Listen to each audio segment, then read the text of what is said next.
اسماعیلات کے علاقے کو قبول فرما، یہاں کے مدارس مساجد کو قبول فرما، یہاں کے علماء فقہاء کو قبول فرما، یہاں کے حکام کو اور یہاں کے عوام کو قبول فرما، یا اللہ یہاں کی انتظامیہ کو قبول فرما۔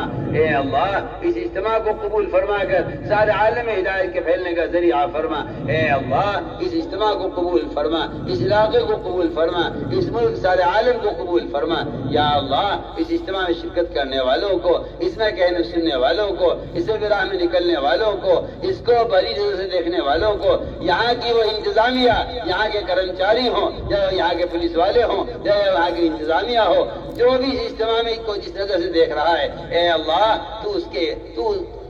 اے اللہ تو اس کی خدمات کو قبول فرما، اس اجتماع کو سب کی ہدایت کا ذریعہ فرما۔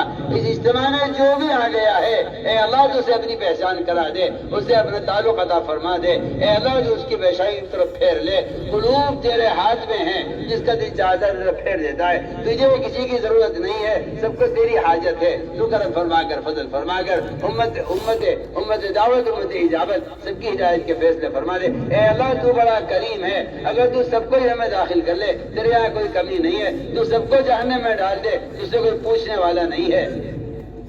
تیری ذات صمد ہے، تو نرادھار ہے، ہم محتاج ہیں، کرم فرما کر فضل فرما کر اے اللہ امت کی ہدایت کے فیصلے فرما دے۔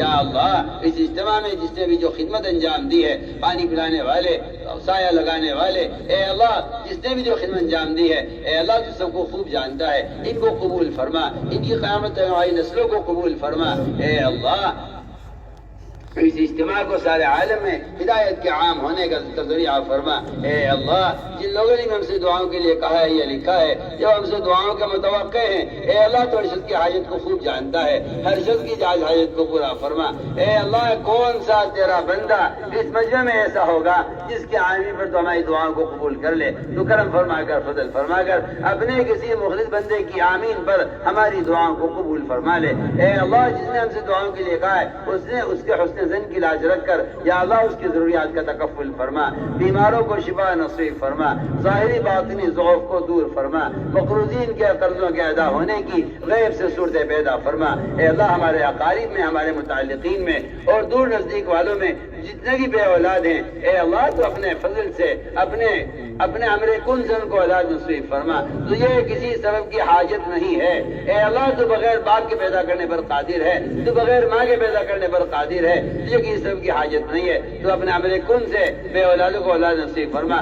جن کو تو نے خوشیاں دی ہیں ان کے لیے سہولتیں پیدا فرما، جن کو تو نے اولادیں دی ہیں ان کے گھروں میں دین کے داعی اور دین کے خدام پیدا فرما۔ اے اللہ جو ناحق مقدمات محفوظ ہیں ان کی خلاصی کے فیصلے فرما۔ آخرت کا بڑا مقدمہ جو آنے والا ہے اس پر تو ہماری مدد فرما، قبر کے عذاب اور جہنم کے عذاب سے ہماری حفاظت فرما۔ آخرت کے بڑے مقدمے کا فکر امت کے دلوں میں پیدا فرما۔ اے اللہ قبر کے عذاب سے اور جہنم کے عذاب سے امت کی حفاظت فرما، موجبات مغفرت کی توفیق نصیب فرما۔ اے اللہ اپنا کرم فرما کر فضل فرما کر ہماری دعاؤں کو قبول فرما۔ ربنا تقبل منا انك انت السميع العليم وتب علينا انك انت التواب الرحيم۔ سبحان ربك رب العزة عما يصفون وسلام على المرسلين والحمد لله رب العالمين۔